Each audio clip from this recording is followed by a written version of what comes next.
Boa noite, minha gente. Nós estamos começando ao vivo mais um programa de Direção Espiritual. Muito obrigado pela oportunidade que você mais uma vez nos dá de entrar na sua casa, de estabelecer este momento de comunhão. Hoje um programa muito especial. Vocês sabem que a experiência cristã nos pede sempre aprofundamento, crescimento, e de vez em quando é bom a gente se empenhar em superar conceitos muitas vezes preconceituosos. Muitas vezes é bom a gente ultrapassar o limite que nos separa, né, de um conhecimento mais profundo. Muitas vezes nós nos acomodamos em compreensões simplórias, pouco aprimoradas a respeito da nossa fé. Vocês sabem que nós falamos sempre dessa necessidade que nós temos de crescer, de dar passos, de ter uma fé cada vez mais consistente, para que nós tenhamos condições de dar, de oferecer ao outro as razões daquilo que nem sempre é racional para nós, né? A fé é esse passo bonito que mistura a confiança, mas também com aquele mistério que se preserva, mesmo que a gente coloque toda a nossa inteligência a favor. Nem sempre nós vamos compreender tudo, mas tudo aquilo que a gente pode compreender, é bom que a gente compreenda. Para isso, um grande mestre, um grande amigo, faz parte da minha formação, que faz parte da minha vida, meu querido amigo Padre Joãozinho. Boa noite, meu querido. Tudo Seja bem-vindo ao programa que é seu, né? Padre Joãozinho, quando foi que você começou o programa de Direção Espiritual? Você sabe que eu estava organizando os arquivos. Boa noite, povo de Deus. Eu estava organizando os meus arquivos de computador e voltei lá pelos idos de 1999. Eu havia criado um programa chamado Toque de Vida. E esse programa ficou aqui no ar por uns 3 anos, na Canção Nova. Era gravado, nunca foi ao vivo. Quando, acho que em 2000, 2001, talvez 2002, quando eu cheguei para a Luzia e falei, olha, eu acho que esse programa podia ser ao vivo. Ela falou, mas qual seria o estilo dele ao vivo? Seria mais ou menos como uma direção espiritual. Então vai se chamar direção espiritual. Eu me lembro que você falou desse nome.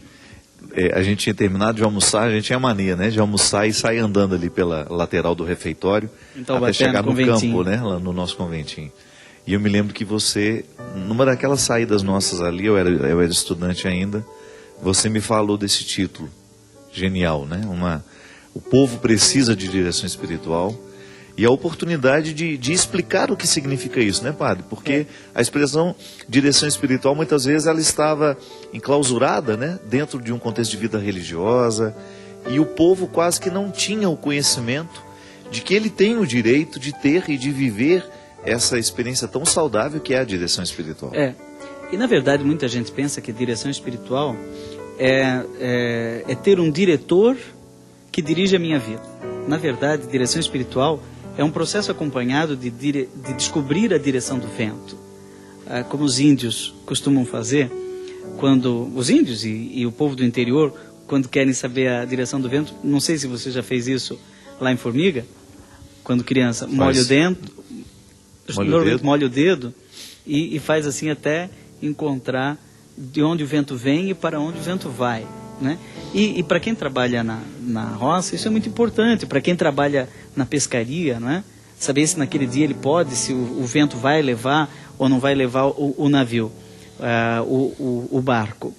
Então a direção espiritual consiste num discernimento da direção do vento do Espírito. Então é a direção do Espírito na minha vida, não é? O Espírito tem uma direção. E ele vai nos configurando a Cristo até o ponto de que nós possamos dizer, já não sou eu que vivo, é Cristo que vive em mim. Esse processo de batismo leva uma vida inteira, é um mergulho que leva toda uma existência. O batismo nunca está pronto, acabado. Ele começa na pia batismal e ele termina quando a gente entra no face a face com Deus. Aí nós estaremos plenamente batizados, plenamente configurados a Cristo. E quem é que vai fazendo esse processo de transfiguração em cada um de nós? O vento do Espírito, né? A direção espiritual, então, é isso.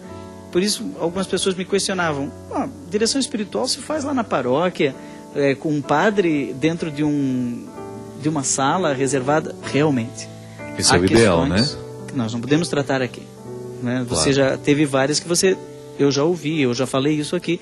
Vá lá, procure seu padre, Claro. né, para concretizar esse assunto. Porém, algumas questões universais, né? Questões universais são podem ajudar comuns a muito. todos, né?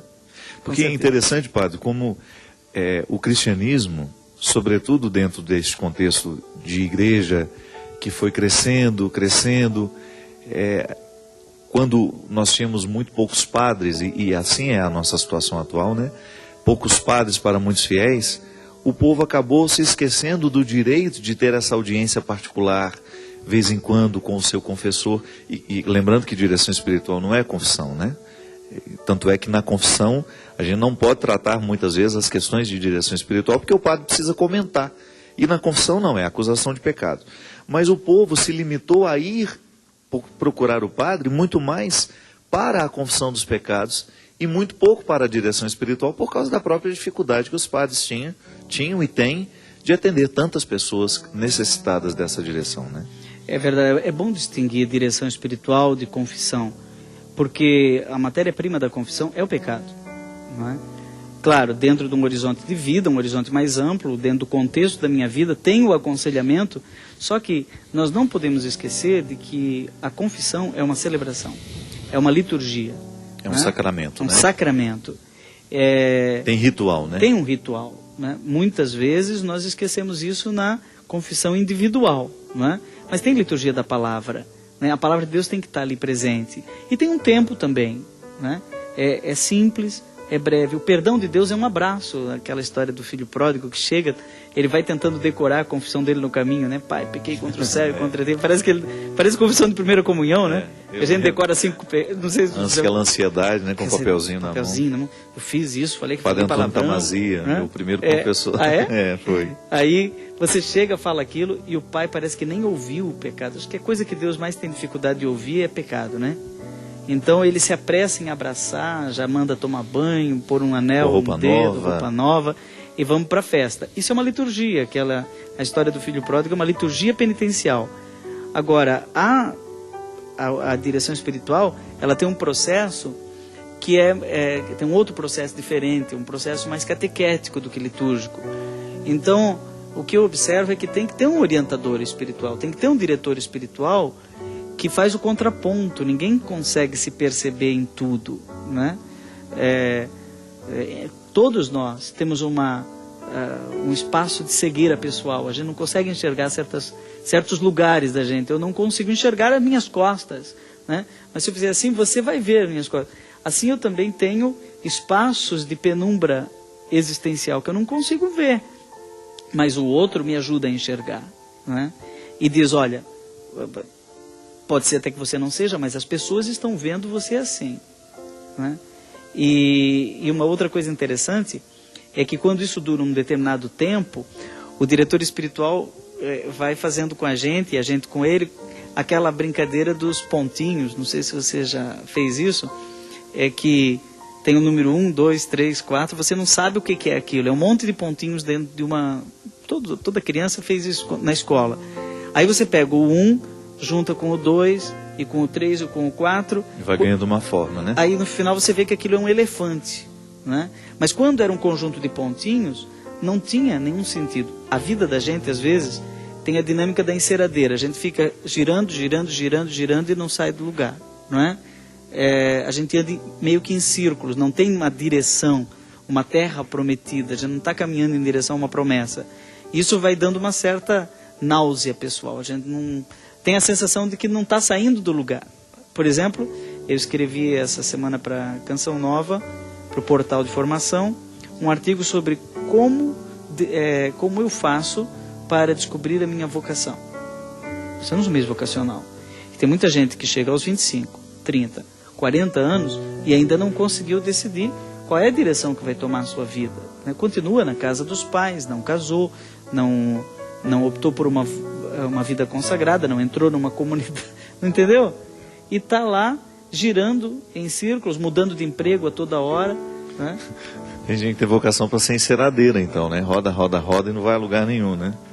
ele vai dando uma ansiedade. Falta direção espiritual. Juntar os pontinhos da sua vida e no final dizer, opa, é um elefante. Mas você sabe, é interessante que a direção espiritual, ela traz um caráter terapêutico ao processo do ser cristão, né? Porque a gente sabe que, e você que nos acompanha aqui toda quarta-feira, sabe que o nosso esforço é constante para a gente poder ser muito claro nessa proposta cristã.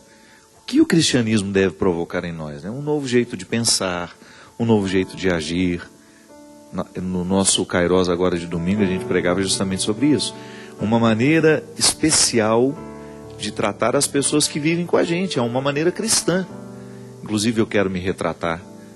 No domingo eu fui muito infeliz numa colocação que eu fiz, quando eu estava falando, porque eu estava dizendo que eu sou muito feliz em ser cristão, e se eu tivesse que 1000 vezes escolher o cristianismo, 1000 vezes eu escolheria. Porque eu acredito na proposta de Jesus como uma proposta que amarra muito bem as questões humanas e as questões divinas. E eu fui muito feliz quando eu brinquei. Quer ser budista, levanta as mãos e fica buscando... E eu fui muito infeliz, porque eu não queria dizer, quer ser budista. Não, o budismo não é uma alienação. Eu me retrato aqui. O budismo, aliás, quando eu estava me referindo àqueles espiritualistas que não são nada, na verdade, que não têm nenhum comprometimento religioso e que se limitam a dizer que vivem um espiritualismo, que muitas vezes usam de maneira sem conhecimento do próprio budismo, usam a expressão o nirvana, eu vou ficar zen, né? Como o estado zen, um descomprometimento com a história, com a realidade. E dentro do budismo a gente sabe que o estado zen é uma busca de controle mental para que os desejos não nos possuam, para que os desejos não nos dominem. Então eu quero me retratar com todo budista que nos assiste, profundo respeito pelo... né? Eu sei que não é uma religião que provoca esse descomprometimento com a história. Mas naquele momento eu queria falar justamente que o cristianismo ele é muito prático na nossa vida, padre. E nós temos questões diárias para serem olhadas e observadas no nosso comportamento à luz de Jesus. Inclusive eu quero trazer aqui uma palavra que eu recebi de uma amiga agora há pouco pelo celular, uma palavra do Papa Francisco, dizendo de maneira belíssima isso. Quero pedir a vocês, isso o Papa dizendo, me ajudem a viver essa abertura. Por favor, deixem que Cristo e a sua palavra entrem na vida de vocês. Deixem entrar a semente da palavra de Deus. Verdade. A gente buscar no nosso dia, fazer um esforço para que Jesus seja o nosso referencial.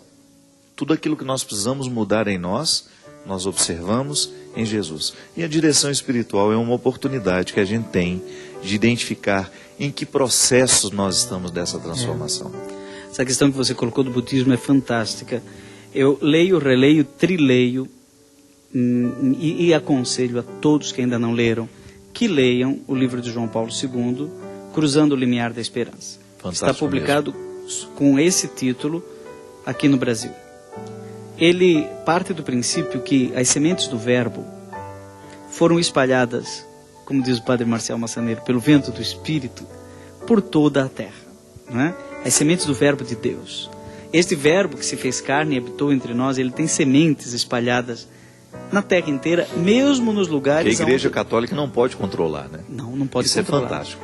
E aí o que Deus faz pelo mundo, o que Deus semeia pelo mundo, não é nós não temos o controle disso. Deus age onde e como. Deus é Deus, não é? Deus é Deus. Nós não temos o controle sobre Deus, Ele é onipotente. Justamente. E o curioso é que essa semente do verbo, ela nasceu em alguns lugares não cristãos e se desenvolveram ali valores que seriam maravilhosos no cristianismo, mas que nem o cristianismo ainda conseguiu desenvolver. E aí João Paulo II começa a tentar identificar quais são os grandes valores nas grandes religiões da humanidade que tem no cristianismo, mas que eles desenvolveram mais do que nós. Já estão lá muito mais do que em nós. Não em todos os casos, mas assim, em geral. Por exemplo, quando ele fala dos muçulmanos, ele exalta essa semente da oração que realmente... Uma fidelidade, né, Você padre? sabe, Fábio, que esses dias em Taubaté, eu não havia rezado. E cheguei para comprar um sapato. E o dono da sapataria é muçulmano, tem muito muçulmano em Taubaté. Tem uma mesquita ali perto da rodoviária agora. Durante a venda, o senhor me aguarde só um minutinho, mas não se preocupe, eu sou muçulmano, está na hora. Volto lá. Já. Ele virou num canto, rezou, É. e eu fiquei pensando, bem, eu sou o padre aqui, né? Eu sou o padre aqui. Essa disciplina da oração que eles têm, realmente A gente devia rezar 5 vezes ao dia, ele reza 5 vezes ao dia. Do budismo, ele fala a capacidade de respeito à natureza, do hinduísmo essa integração, também, né? A disciplina corporal. Como falta dentro do contexto da teologia cristã o valor da criação, como está esquecido esse discurso, né, padre?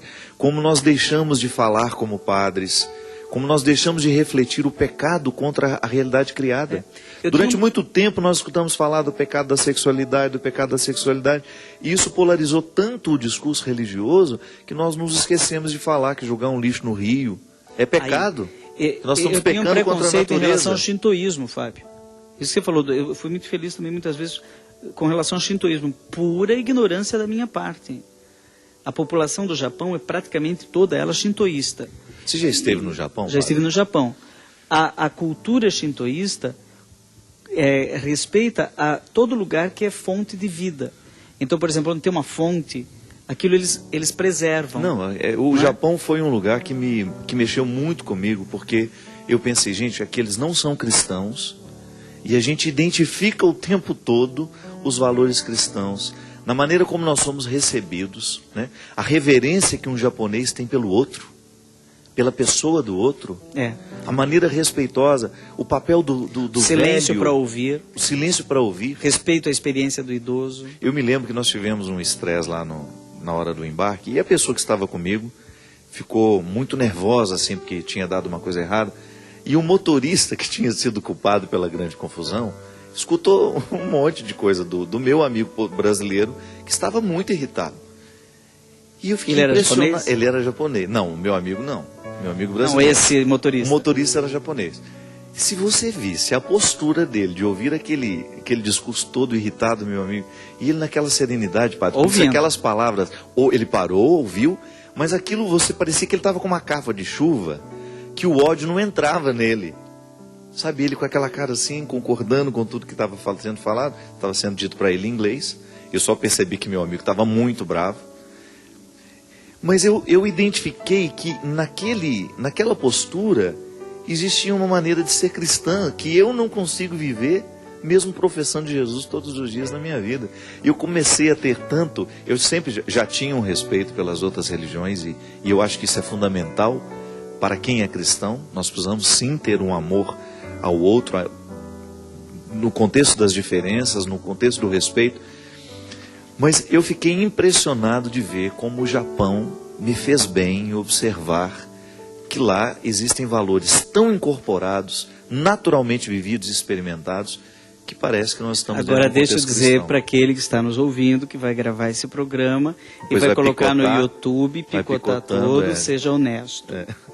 Leia João Paulo II, Cruzando o Limiar da Esperança, leia Diálogo e Anúncio, documento do Magistério da Igreja, né? Leia os textos de Karl Rahner, o maior teólogo do século XX, que chamava esses cristãos de cristãos anônimos, uma expressão não totalmente feliz, porque muitas vezes eles não sabem que são cristãos, mas para nós há um cristianismo latente neles, né?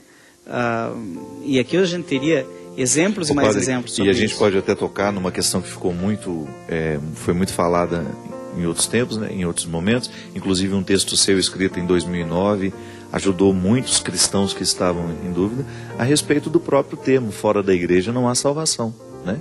Que foi uma questão que foi muito levantada nas redes sociais nos últimos tempos, que é justamente o conceito a eclesiologia, quando passa pelo Concílio Vaticano II, ela ganha esse caráter de abraço, né? De abraçar, abraço e de luz e de respeito, né? Ao que de bom Deus tem realizado naqueles territórios que nós ainda não chegamos. A Lumen Gentium é fantástica quando coloca a igreja como luz e não simplesmente como uma barca. Ou você está dentro ou você está fora. A luz O ilumina. conceito de barca de Pedro foi um conceito muito tratado pela eclesiologia do Concílio de Trento, né, que é o grande momento desse conceito, né? Numa igreja que o Papa Francisco tem dito o tempo inteiro, olha, cuidado para não transformar a igreja numa instituição, mas um pouco transforma numa casa de pedra, né? Então mas a igreja a compreensão, se transforma só para a gente deixar claro para o povo, né? Era uma compreensão, barca de Pedro, quem estivesse dentro desse barco faz parte. Quem não estivesse dentro desse barco estava fora dessa comunhão. Exatamente, igreja reduzida à dimensão institucional. A igreja, ela é sacramento, ou mistério, não é? Para essa distinção é fundamental, né? Se você for pensar, isso é muito delicado, minha gente, e vamos fazer um esforço aqui para a gente adentrar esse território belíssimo. Igreja, instituição, igreja, mistério.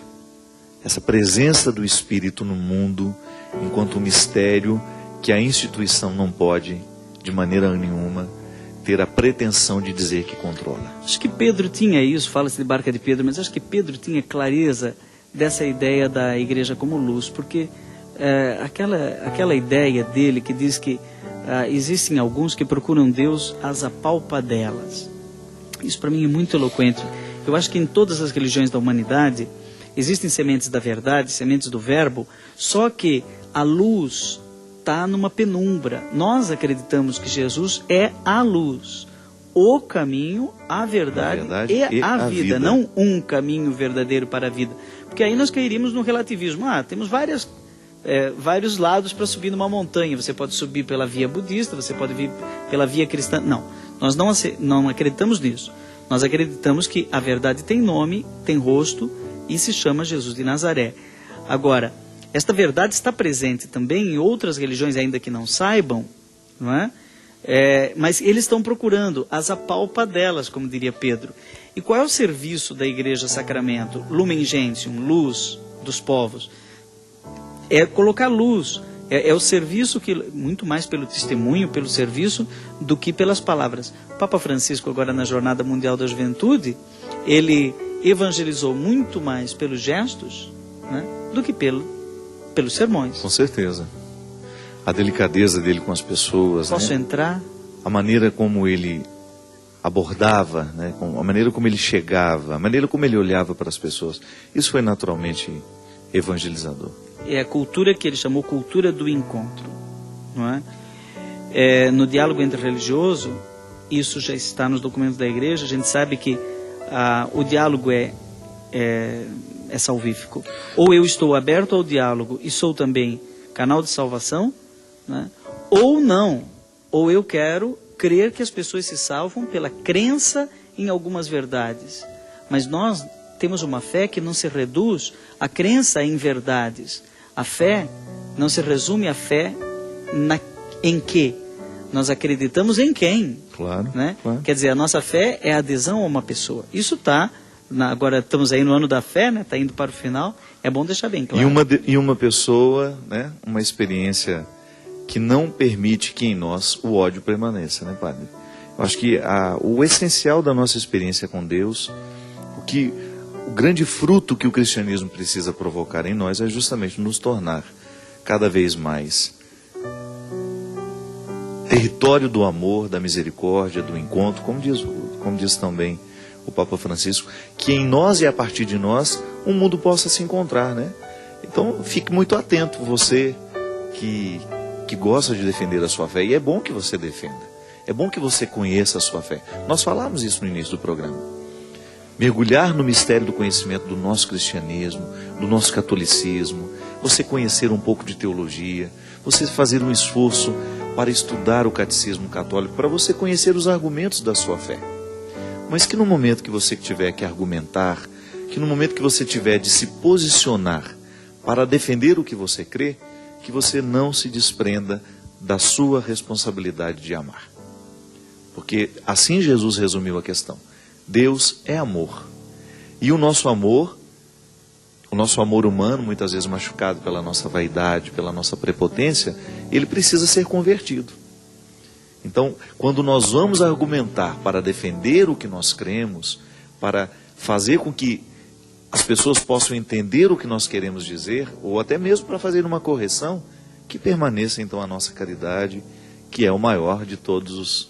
Né? Claro, e nós podemos divergir, tão enfática. É muito interessante aquele livro do Papa Francisco, que está publicado agora no Brasil, várias editoras publicaram, mas que no original chamava-se Sobre o Céu e a Terra. É o diálogo entre ele, enquanto arcebispo de Buenos Aires, e o rabino de Buenos Aires, que é o Abraham Skorka. Então é Jorge Bergoglio e Abraham Skorka.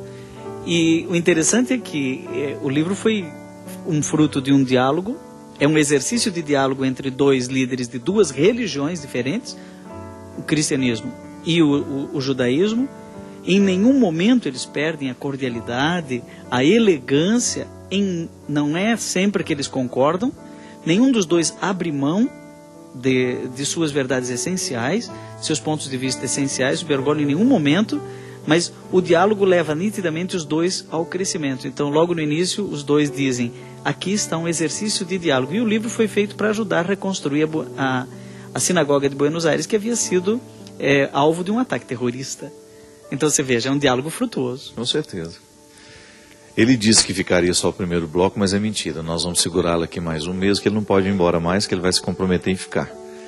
O diálogo, que às vezes é tão difícil, né? O diálogo, a gente sabe que o diálogo religioso é difícil, mas é também difícil o diálogo dentro de casa. Às vezes nós queremos que o mundo seja melhor, que as pessoas sejam capazes de se respeitarem, de se amarem, mas às vezes a gente não dá o nosso passo de amar aquele que está dentro da nossa casa e de conviver com a diferença. Então é sempre bom que a gente veja qual é a parte desse, como dizia de maneira poética Chico Buarque, né? Qual é a parte desse latifúndio que nos cabe, né? Que eu preciso fazer aqui no meu contexto para que o mundo seja melhor, para que o mundo seja mais harmonioso. Então, estabelecer o diálogo, buscar no nosso dia a dia, estreitar cada vez mais os nossos vínculos, porque realmente, quando nós nos dispomos a fazer um mundo melhor, a gente vai ter que mexer na estrutura da nossa vida. E nem sempre é fácil. Vamos para um rápido intervalo e a gente volta já já com o programa Direção Espiritual.